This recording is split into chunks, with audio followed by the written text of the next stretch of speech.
नमस्कार दोस्तों, राधे राधे। अनु शर्मा क्लासेस में आप सबका बहुत बहुत स्वागत है। आचार्य रामचंद्र शुक्ल के ग्रंथ हिंदी साहित्य का इतिहास का वाचन हम लोग कर रहे हैं, जिसमें हम लोग अंतिम पड़ाव पर हैं। तो चलिए देर न करते हुए हम लोग ठाकुर जी के बारे में पढ़ते हैं। ठाकुर गोपाल शरण सिंह ठाकुर साहब अनेक मार्मिक विषयों का चयन करते चले हैं। इससे इनकी रचनाओं के भीतर खड़ी बोली बराबर मंजती चली आ रही है।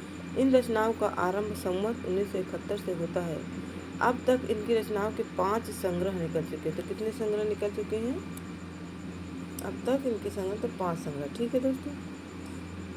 माधवी, इनकी रचनाएं देखिए, माधवी है, मानवी है, संचिता है, ज्योतिषमती और कादम्बिनी। ठीक है। प्रारंभिक रचनाएं साधारण हैं, पर आगे चलकर हमें बराबर मार्मिक उद्भावना तथा अभिव्यंजना की एक विशिष्ट पद्धति मिलती है। इनकी छोटी छोटी रचनाओं में जिनमें से कुछ गेय भी हैं, जीवन की अनेक दशाओं की झलक है। मानवी में इन्होंने नारी को दुल्हन, देवदासी, उपेक्षिता, अभागिनी, भिखारिणी, वीरांगना इत्यादि अनेक रूपों में देखा है। ज्योतिषमती के पूर्वार्ध में तो असीम और अव्यक्त तुम है, और उत्तरार्ध में ससीम और व्यक्तमय संसार के बीच।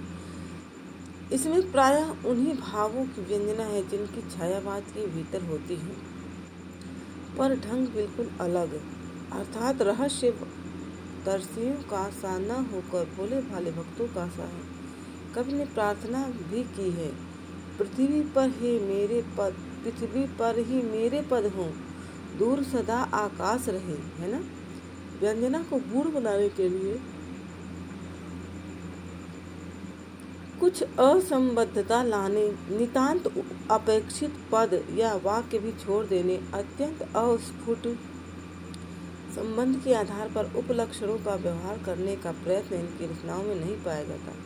आजकल बहुत चलते हुए कुछ रमणीय लाक्षणिक प्रयोग अवश्य कहीं कहीं मिलते हैं। कुछ प्रगीत मुक्तकों में यत्र तत्र छायावादी कविता के ढंग के रूपक भी इन्होंने रखे हैं, पर वे खुलकर सामने आते हैं। जैसे सज धज कर मृदु व्यथा सुंदरी, तज कर सब घर बार, दुख यामिन में जीवन की करती है अविचार।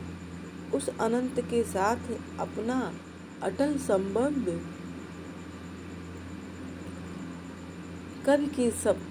कभी बड़ी सफाई से इतने ही में व्यक्त कर देता है ना।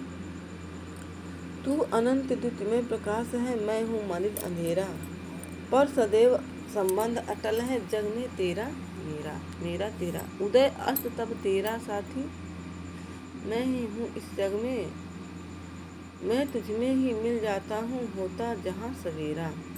मानवी में अभागिनी को संबोधन करके कवि कहता है, चुकती है नहीं निशा तेरी है, कभी प्रभात नहीं होता, तेरे सुहाग का सुख बाले आजीवन रहता है सोता। है फूल फूल जाते मधु में सुरभित मलया नील बहती हैं, सबलता वल्लियाँ खिलती हैं, वस्तु मुरझाई रहती हैं। सब आशाएं अभिलाषाएं उर कारागृह में बंद हुई, तेरे मन की दुख ज्वालाएं मेरे मन में है छंद हुई। अब देखिए, ये हम लोग ठाकुर जी को पढ़ लिए। अब हम लोग पढ़ेंगे अनूप शर्मा को, है ना। बहुत दिनों तक ये ब्रजभाषा में अपनी ओजस्विनी वाग्धारा बहाते रहे। खड़ी बोली का जमाना देख कर ही उसकी ओर मुड़े। कुणाल का चरित्र इन्होंने सुनाल नामक खंड काव्य में लिखा है। तो किसका चरित्र? कुणाल का। फिर बुद्ध भगवान का चरित्र लेकर सिद्धार्थ नामक 18 सर्गों का एक महाकाव्य संस्कृत के अनेक वर्ण वृत्तों में इन्होंने लिखा। इनकी फुटकल कविताओं का संग्रह सुवनांजलि में है। उन्होंने फुटकल प्रसंगों के लिए कवित्व ही चुना है। भाषा के सरल प्रवाह के अतिरिक्त इनकी सबसे बड़ी विशेषता है व्यापक दृष्टि, जिससे ये हमारे ज्ञान पथ में आने वाले अनेक विषयों को अपनी कल्पना द्वारा आकर्षक और मार्मिक रूप में रखकर काव्य भूमि के भीतर ले आए हैं। जगत के इतिहास, विज्ञान आदि द्वारा हमारा ज्ञान जहाँ तक पहुँचता है, वहाँ तक हृदय को भी ले जाना आधुनिक कवियों का एक काम होना चाहिए। अनूप जी इसकी ओर बढ़े हैं। जीवन मरण में कवि की कल्पना जगत के इतिहास की विविध भूमियों के चित्र सामने लाई है। इसी प्रकार विराट भ्रमण में देवी आकाशचारी रथ पर बैठ कवि ने इस विराट विश्व का दर्शन किया है। एक झलक देखिए। पीछे दृष्टिगोचर था गोल चक्र भूषण का, घूमता हुआ जो नील संपुटी में चलता।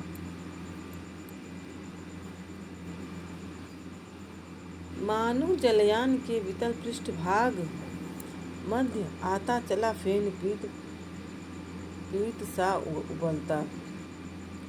उबल रहे थे धूमकेतु धुरियों से तीव्र, यान केतु ताड़ित नभ चक्र था उछलता। मारुत का मन प्रवेग पड़ा पीछे, जब आगे चला बाजीयुद्ध आतप उगलता। है ना। अब फिर जगदम्बा प्रसाद हितैषी जी को पढ़ते हैं। देखिए, खड़ी बोली के कवित्व और सवैयों में ये वही सरसता, वही भाव भंगिमा लाए हैं जो ब्रजभाषा के कवित्व और सवैयों में पाई जाती है। इस बात में इनका स्थान निराला है। यदि खड़ी बोली की कविता आरंभ में ऐसी ही सजीवता के साथ चली होती जैसी इनकी रचनाओं में पाई जाती है, तो उसे रूखी और नीरस कोई न कहता।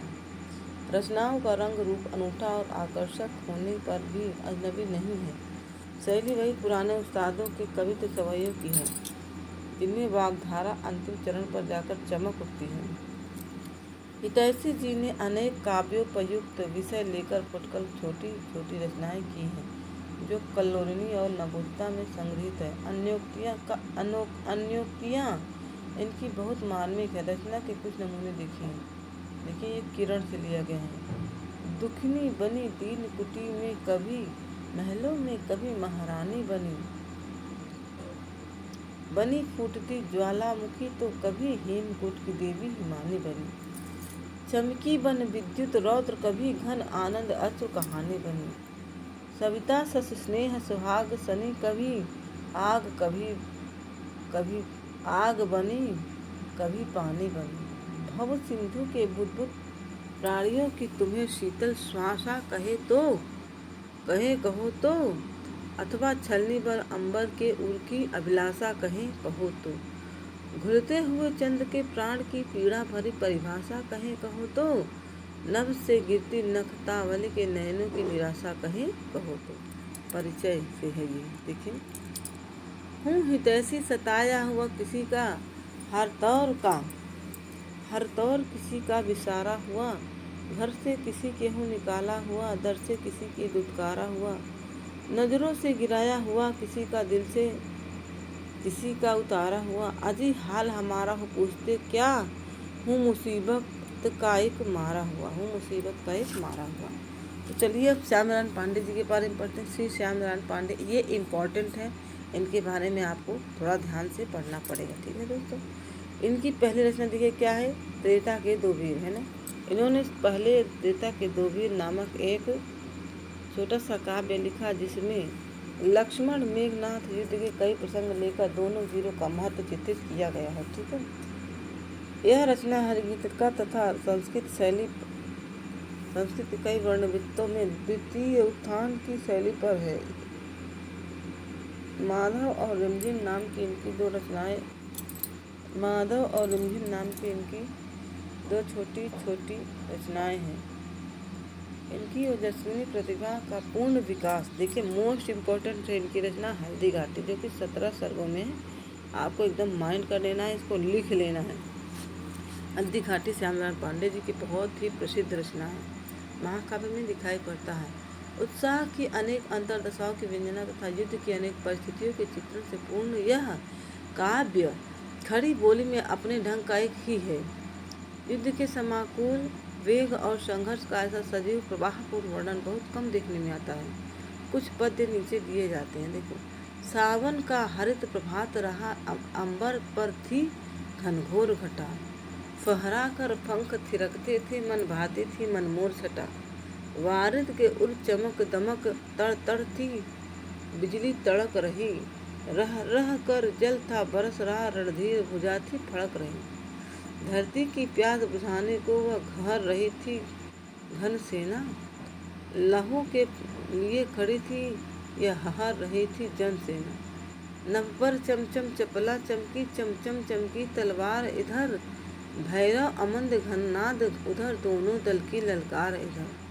कलकल बहती थी रण गंगा अरिदल को डूब नहाने को, तलवार वीर की नाव बनी चटपट उस पार लगाने को।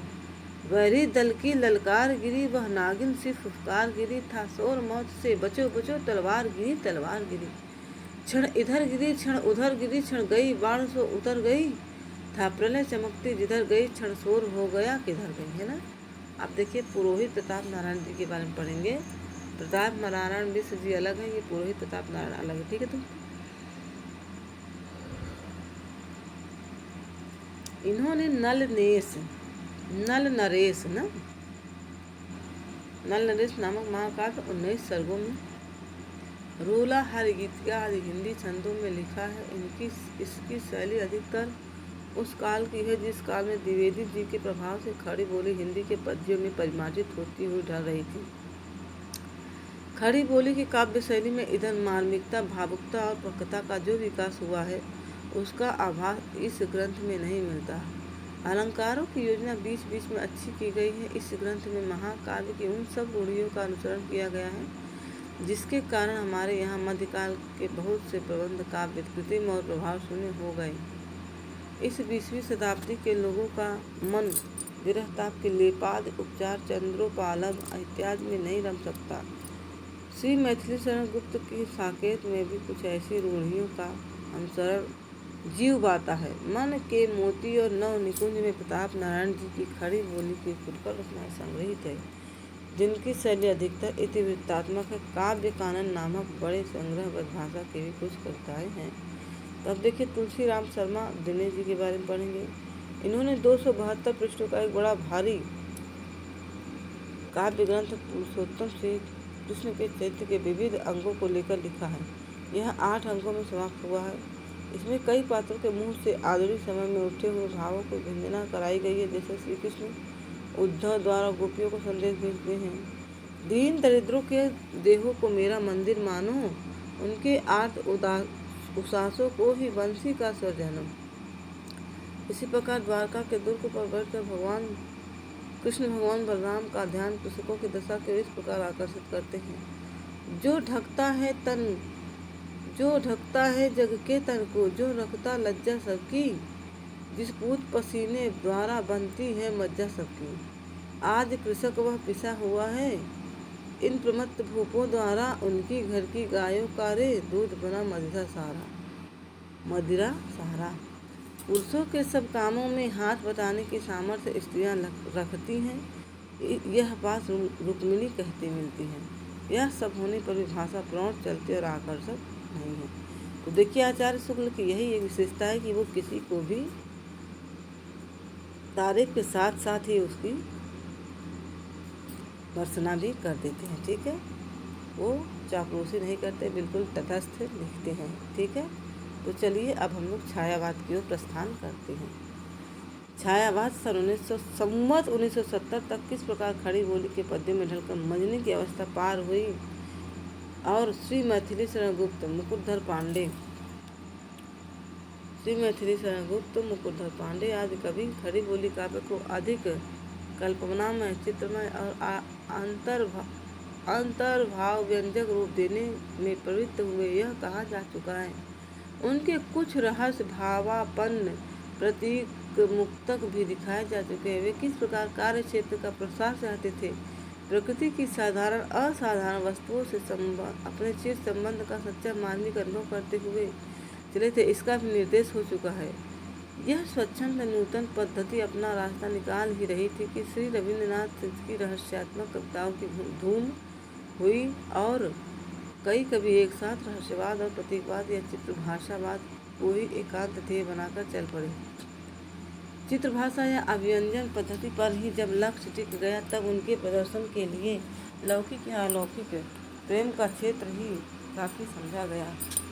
इस बंधे हुए क्षेत्र के भीतर चलने वाले काव्य ने छायावाद का नाम ग्रहण किया। रहस्य भावना और अभिव्यंजना पद्धति पर ही प्रधान लक्ष्य हो जाने और काव्य को केवल कल्पना की सृष्टि कहने का चलन हो जाने से सहानुभूति तक कल्पित होने लगी। जिस प्रकार अनेक प्रकार की रमणीय वस्तुओं की कल्पना की जाती है, उसी प्रकार अनेक प्रकार के विचित्र भावानुभूतियों की कल्पना भी बहुत अच्छी होने लगी।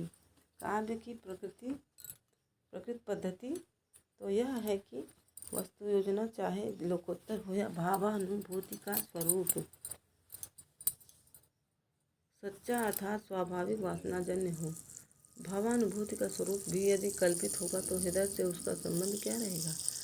भावानुभूति यदि ऐसी होगी जैसी नहीं हुआ करती तो सच्चाई सिंसियरिटी कहाँ रहेगी। यदि कोई मृत्यु को केवल जीवन की पूर्णता कहकर उसका प्रबल अभिलाष व्यंजित करे, अपने मर मिटने के अधिकार पर गर्व की व्यंजना करे, तो कथन के वैचित्र से हमारा मनोरंजन तो अवश्य होगा, पर ऐसे अभिलाष या गर्व की कहीं सत्ता मानने की आवश्यकता न होगी। छायावाद शब्द का प्रयोग दो अर्थों में समझना चाहिए। एक तो रहस्यवाद के अर्थ में, जहाँ उसका संबंध कथा वस्तु से होता है, अर्थात जहाँ कवि उस अनंत और अज्ञात प्रेतम को आलंबन बनाकर अत्यंत चित्रमयी भाषा में प्रेम की अनेक प्रकार से व्यंजना करता है। रहस्यवाद के अंतर्गत रचनाएं पहुँचे हुए पुराने संतों या साधकों की उसी वाणी के अनुकरण पर होती है जो तुरीयावस्था या समाधि दशा में नाना रूपों के रूप में उपलब्ध आध्यात्मिक ज्ञान का आभास देती हुई मानी जाती है। इस रूपात्मक आभास को यूरोप में छाया फैंटसमाटा कहते थे। इसी से बंगाल में ब्रह्म समाज के बीच उक्त वाणी के अनुकरण पर जो आध्यात्मिक गीत या भजन बनते थे वे छायावाद कहलाने लगे। धीरे धीरे यह शब्द धार्मिक क्षेत्र से वहाँ के साहित्य क्षेत्र में आया और फिर रविंद्र बाबू की धूम मचने पर हिंदी के साहित्य क्षेत्र में भी प्रकट हुआ। छायावाद का दूसरा प्रयोग काव्य शैली या पद्धति विशेष के व्यापक अर्थ में है। सन 1850 में फ्रांस में रहस्यवादी कवियों का एक दल खड़ा हुआ जो प्रतीकवाद कहा जा चुका है। उनके कुछ रहस्य भावात्मक प्रतीकात्मक प्रगीत मुख्य भी दिखाए जा चुके हैं। वे किस प्रकार कार्य क्षेत्र का प्रकाश प्रसार चाहते थे, प्रकृति की साधारण असाधारण वस्तुओं से अपने चिर संबंध का सच्चा मार्मिक अनुभव करते हुए चले थे, इसका भी निर्देश हो चुका है। यह स्वच्छंद नूतन पद्धति अपना रास्ता निकाल ही रही थी कि श्री रविन्द्रनाथ की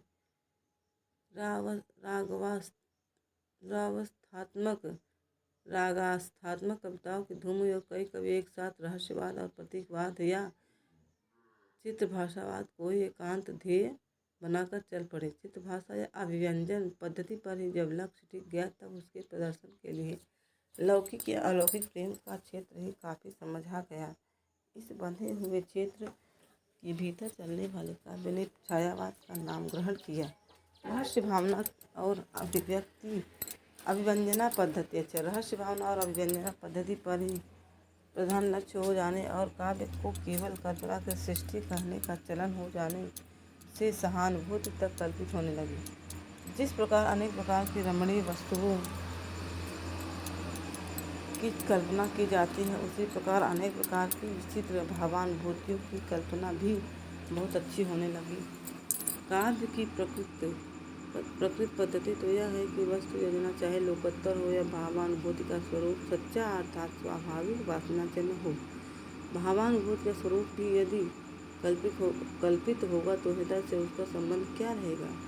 भावानुभूति यदि ऐसी होगी जैसी नहीं हुआ करती तो सच्चाई सिंसियरिटी कहाँ रहेगी। यदि कोई मृत्यु को केवल जीवन की पूर्णता कहकर उसका प्रबल अभिलाष व्यंजित करे, अपने मर मिटने के अधिकार पर गर्व की व्यंजना करे, तो कथन के वैचित्र से हमारा मनोरंजन तो अवश्य होगा, पर ऐसे अभिलाष या गर्व की कहीं सत्ता मानने की आवश्यकता न होगी।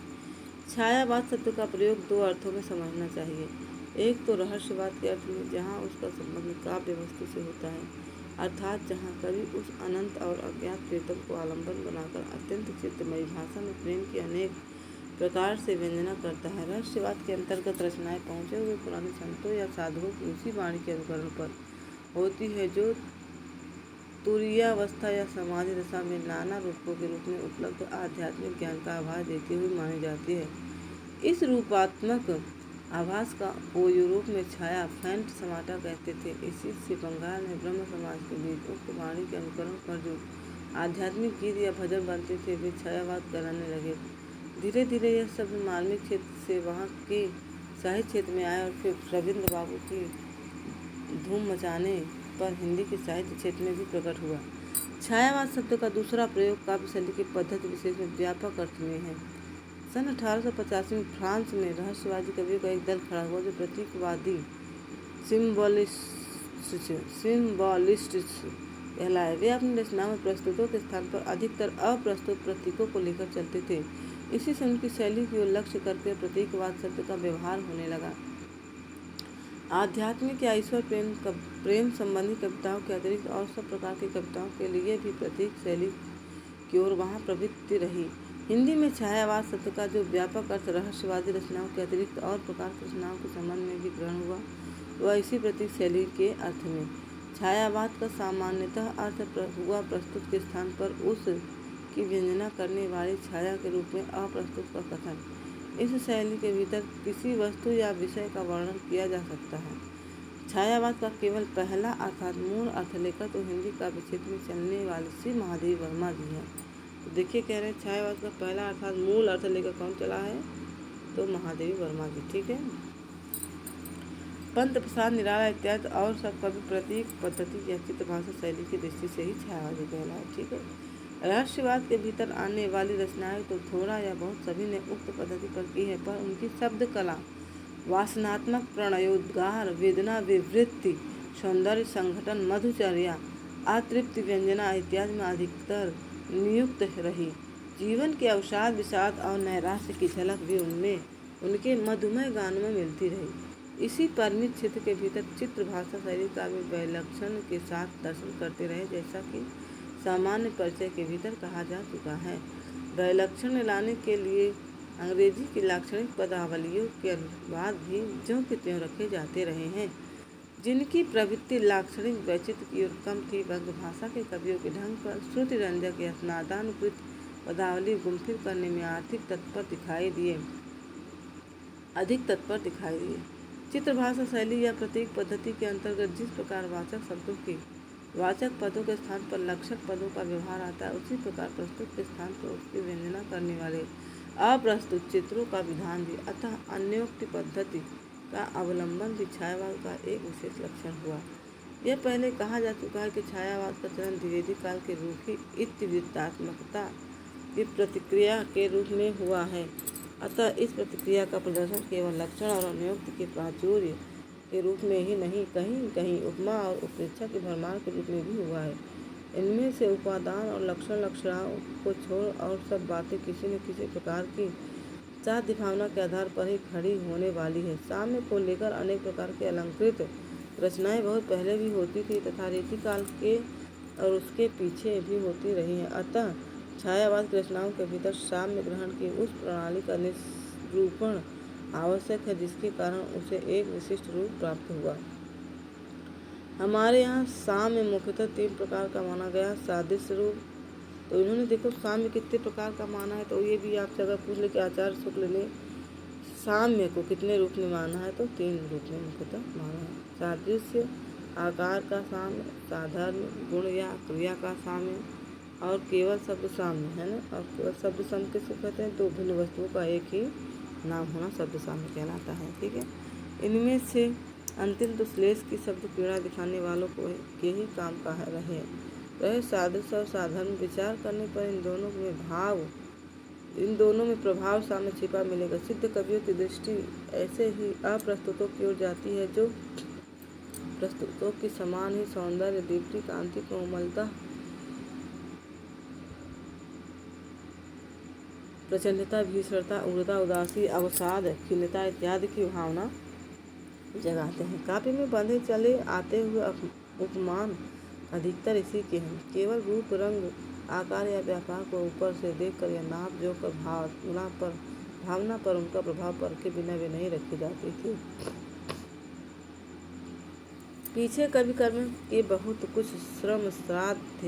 श्रम साध्य का अभ्यास गम्य होने के कारण जब कृत्रिमता आने लगी, तब बहुत से उपमान केवल बाहरी नाप जोख के अनुसार भी रखे जाने लगे। कट की सूक्ष्मता दिखाने के लिए सिंघनी और भीड़ सामने लाई जाने लगी। छायावाद बड़ी सहृदयता के साथ प्रभाव साम्य पर ही विशेष लक्ष्य रखकर चला है। कहीं कहीं तो बाहरी सादृश्य या साधारण अत्यंत अल्प या न रहने पर भी आभ्यंतर प्रभाव सामने लेकर ही अप्रस्तुतों को सन्निवेश कर दिया जाता है।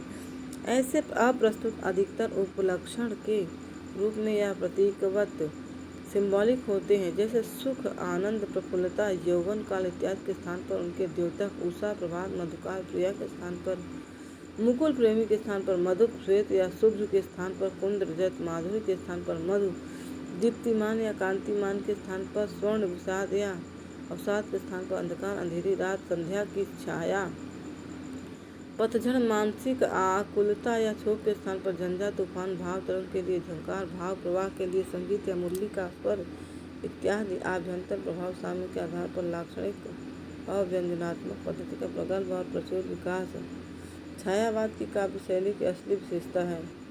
हिंदी की काव्य परंपरा में अन्योक्त पद्धति का प्रचार तो रहा है, पर लाक्षणिकता का एक प्रकार से अभाव ही रहा। केवल कुछ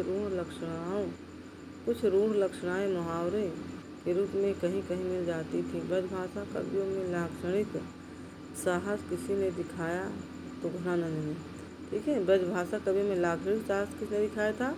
तो घनानंद जी ने। इस तृतीय उत्थान में सबसे अधिक लाक्षणिक साहस पंत जी ने अपने पल्लव में दिखाया है। तो देखिए पल्लव की कुछ पंक्तियाँ दी गई हैं, देखते हैं। धूल की ढेरी में अनजान छिपे हैं मेरे मधुमय ज्ञान, यही केवल आपको दे दिया जाएगा तो आप नहीं जान पाएंगे कहाँ से दिया गया है। तो आप ध्यान रखिएगा कि एग्ज़ाम के दृष्टि से ये हमारे लिए बहुत ही ज़्यादा इम्पोर्टेंट हो जाती है पंक्तियाँ। धूल की ढेरी में अनजान छिपे हैं मेरे मधुमय गान, ये धूल की ढेरी मतलब असुंदर वस्तु है, मधुमय गान के विषय अर्थात वस्तु है सुंदर वस्तु है, ठीक है। मर्म पीड़ा के हास मतलब हास, विकास, समृद्धि, विरोधी वैचित्र के लिए व्यंग्य व्यंजक संबंध को लेकर लक्षणा। मर्म पीड़ा के हास है मेरे पीड़ित मन, आधार आधेय संबंध लेकर, है ना। फिर चांदनी का स्वभाव में वास, विचारों में बच्चों की सांस, चांदनी मतलब मृदुलता, शीतलता, बच्चों की सांस, भोलापन, मृत्यु का यही दीर्घ निश्वास, मृत्यु आसन्न मृत्यु, व्यक्ति अथवा मृतक के लिए शोक करने वाले व्यक्ति। कौन तुम अतुल अरूप अनाम शिशु के लिए, अल्प पथिक के स्थान पर निषेधार्थक। पल्लव में प्रतिक्रिया के आवेश के कारण वैचित्र प्रदर्शन की प्रवृत्ति अधिक थी, जिसके लिए कहीं कहीं अंग्रेजी के लाक्षणिक प्रयोग भी ज्यों के त्यों ले लिए गए हैं, पर पीछे यह प्रवृत्ति घटती गई। प्रसाद की रचनाओं में शब्दों के लाक्षणिक वैचित्र की प्रवृत्ति उतनी नहीं रही जितनी साम्य की दुरारूढ़ भावना की। उनके उपलक्षण सिंबल से सामान्य अनुभूति के मेल में होते थे, जैसे लहर, झंझा, झकोर, गर्जन। लहर से देखिए, लहर की पंक्तियां हैं।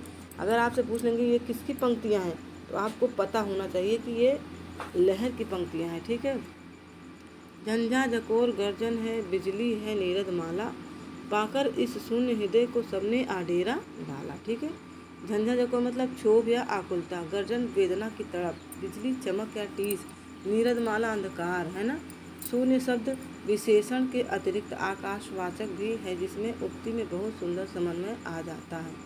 पतझड़ था, झाड़ खड़े थे सूखे से फुलवारी में, किसलय दल कुसुम बिछाकर आए तुम इस क्यारी में, ये लहर सी पंक्तियां हैं। ये भी पतझड़ मतलब होता है उदासी, किसलय कुसुम मतलब होता है बसंत, सरसता और प्रफुल्लता। और फिर आंसू की पंक्तियां देखिए, देख लीजिए। कांटों ने भी पहना मोती कटीले पौधे, पीड़ा पहुँचाने वाले कठोर हृदय मनुष्य पहना मोती मतलब हिम बिंदु धारण किया। ओस जो होती है ना, ओस की बूंदे कांटों के ऊपर जब पड़ती है तो मोती जैसे लगती है। सुबह सुबह सर्दियों की धूप आप जाएं तो देखते होंगे कि जो ओस की बूंदें होती हैं वो अगर आप देखेंगे तो मोती जैसे एक जगह पर एकत्रित हुए और कितनी सुंदर लगती है ना, वही चीज़ यहाँ पे बताया जा रहा है। हिम बिंदु धारण किया है अर्थात अश्रुपूर्ण हुए हैं, ठीक है। ये लहर से दी गई पंक्तियाँ हैं। आप प्रस्तुत किस प्रकार एक देशी सूक्ष्म और धुंधले पर मर्म व्यंजन साम्य का धुंधला सा आधार लेकर खड़े किए जाते हैं, यह बात नीचे के कुछ उदाहरणों से स्पष्ट हो जाएगी। उठ उठ री लघु लघु लोल लहर, करुणा की नव अंगड़ाई सी, मलया नील की परछाई सी, इस सूखे तट पर चहर चहर। लहर मतलब सहस सरस कोमल भाव, सूखा तट शुष्क जीवन। अप्रस्तुत या अपमान भी लाक्षणिक है ना। फिर दूसरा देखिए, गूढ़ कल्पना सी कवियों की अज्ञाता के विस्मय सी, ऋषियों के गंभीर सी हृदय सी, बच्चों के तुतले भय से ना, ये छाया से ली गई पंक्तियाँ हैं। गिरिवर के उर से उठकर उच्चाकांक्षाओं से तरवर है झांक रहे नीरव नभ पर। उठे हुए पेड़ों का साम्य मनुष्य के हृदय की उन उच्च आकांक्षाओं से जो लोक के परे जाती हैं, है ना। अब वनमाला के गीतों का गर्जन में बिखरा हुआ मधुमास देखें। छायावाद की रचनाएं गीतों के रूप में ही अधिकतर होती हैं, इससे उनमें अन्विति कम दिखाई पड़ती है। जहाँ यह अन्विति होती है वही समूची रचना अन्योक्ति पद्धति पर की जाती है। इस प्रकार साम्य भावना का ही प्राचुर्य हम सर्वत्र पाते हैं। यह साम्य भावना हमारे हृदय का प्रसार करने वाले शेष सृष्टि के साथ मनुष्य के गुण संबंध की धारणा बंधाने वाली अत्यंत अपेक्षित मनोभूमि है। इसमें संदेह नहीं, पर यह सच्चा मानवीय प्रभाव नहीं उत्पन्न करती है। जहाँ यह प्राकृतिक वस्तु या व्यापार से प्राप्त सच्चे आभास के आधार पर खड़ी होती है। प्रकृति अपने अनंत रूपों और व्यापारों के द्वारा अनेक बातों की गूढ़ व अगूढ़ व्यंजना करती रहती है। इस व्यंजना को न परख कर न ग्रहण करके जो साम्य विधान होगा, यह मनमाना आरोप मात्र होगा। इस अनंत विश्व महाकाव्य की व्यंजनाओं की परख के साथ जो साम्य विधान होता है वह मार्मिक और उद्बोधक होता है। जैसे दुख दावा के नव अंकुर पाता जगजीवन का बन, करुणार्ध विषय का गर्जन बरसाता नवजीवन। खुल नव इच्छाएं फैलाती जीवन के दल, यह शैशव का सरल हास्य सहसा उससे है आ जाता। यह उषा का नव विकास है जो रस को है रजत बनाता। यह लहु लहरों का विलास है कलानाथ जिसमें खिंचाता। हंस पड़े कुसुमों में छविमान, जहाँ जग में पद चिन्ह पुनीत, वही सुख में आंसू बन प्राण ओस में लुढ़क दमकते गीत। ये गुंजन से लिया गया है। मेरा अनुराग फैलने दो नभ के अभिनव कलरव में, जाकर सोनेपन के तमे बन किरण कभी आ जाना। अखिल की लगता आई बन, समय का सुंदर वातायन देखने का अदृष्ट नर्तन। ये लहर से लिया गया है। जल उठा स्नेह दीपक सा नवनीत हृदय था मेरा, अवशेष धूम रेखा से चित्रित कर रहा अंधेरा। तो आज हम लोग यहीं तक पढ़ेंगे। ये आंसू की पंक्तियाँ हैं। आगे का हम लोग नेक्स्ट वीडियो में पढ़ेंगे। और आपको हमारा प्रयास कैसा लगा कृपया कमेंट में ज़रूर बताएं। और हाँ, यह क्लास अगर आपको थोड़ी भी हेल्पफुल लगे तो आप हमें लाइक, सब्सक्राइब और शेयर ज़रूर करें। राधे राधे दोस्तों।